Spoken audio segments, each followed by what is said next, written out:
Okay, so I just got done watching the movie GOAT.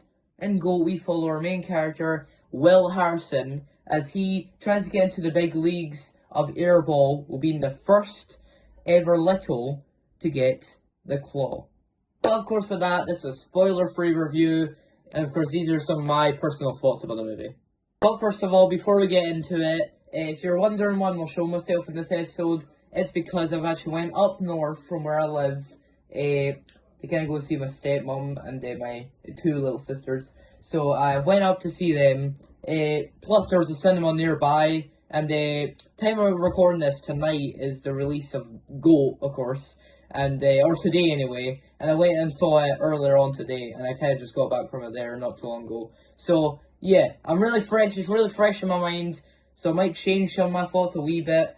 But yeah, also I feel like if you're nearby, you should totally go to the cinema. It is really good. It's not as big as the one that where I live, but it is really good cinema still. There's really good popcorn, really good seats. I feel like if you're nearby again, you should totally go and check it out. Well, of course, with that, let's get into it. Okay, so to start off, I'm going to go into some of the gripes I have in the movie, and a wee bit later on in the episode, I'm going to go into some of the stuff I really liked about the movie, because there's a lot good in the movie. I loved a lot of it. But of course, some of the gripes are a bit hard to ignore.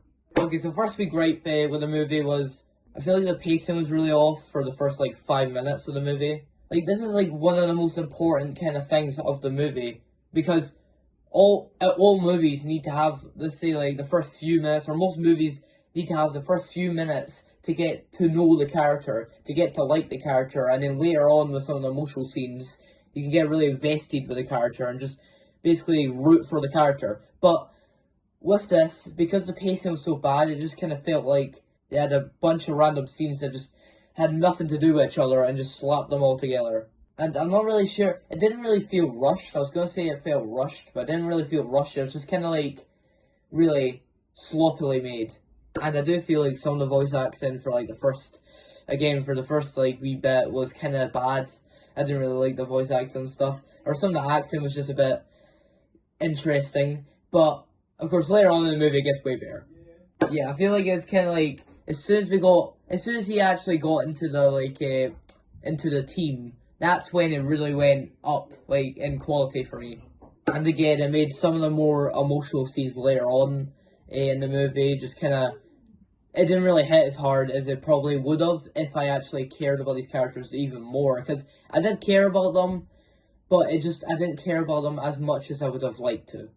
But with that, those were basically the only gripes I had.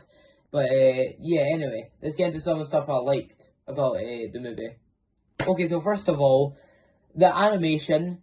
I know they're the same people that made K-pop Demon Hunters, same people that made the Spider-Verse movies, but this animation might have been some of the best animation I've ever seen, okay? These animators need to get paid way more than they actually are. Seriously, the animation is so good.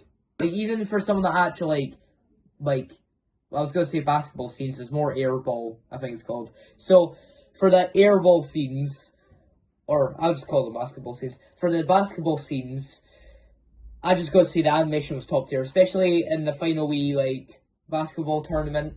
It was, amazing. And I feel like it really shined in that, ending part. Also, again, some of that sad scenes did hit. Again, they didn't hit as hard as I would like them to, but they still hit quite hard, I would say.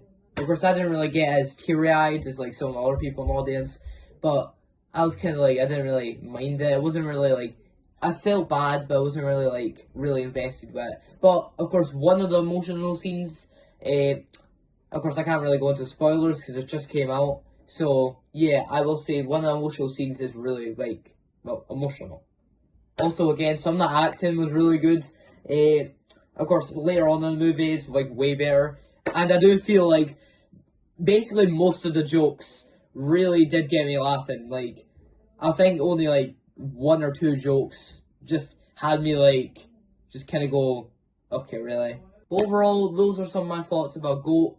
I would say my rating out of 10 would probably be, let's say,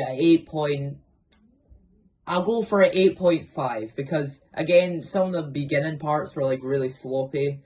But of course, when he actually gets into the airball team, that's when it really like starts going up and like actually becoming like a really good movie. But yeah, if that wee beginning kind of sloppiness wasn't really there, I feel like I would love this movie a lot more. But of course, with that, those are just my thoughts about GOAT. Definitely go and see it in cinemas. It's a really good movie. Once you get past those first 5 minutes, it is like a nearly, I would say nearly like I would say 9 or 10 out of 10, nearly. Oh, why? Why? You didn't know I'm terrified of spiders, and if that triggered you, I'm sorry, but that is... Oh, why? Oh, Jesus Christ. The one time I'm home alone, there's a freaking spider in the house. Are you kidding me? It's been very spooking me out. Oh, God, no, no, no, no, no, no. Why? Since I'm home alone, I gotta do it. I'm sorry, buddy. Maybe if someone else was here, I'd probably not kill you, but I'm sorry. Not good consequences. Hi, buddy. Over the hills is far away.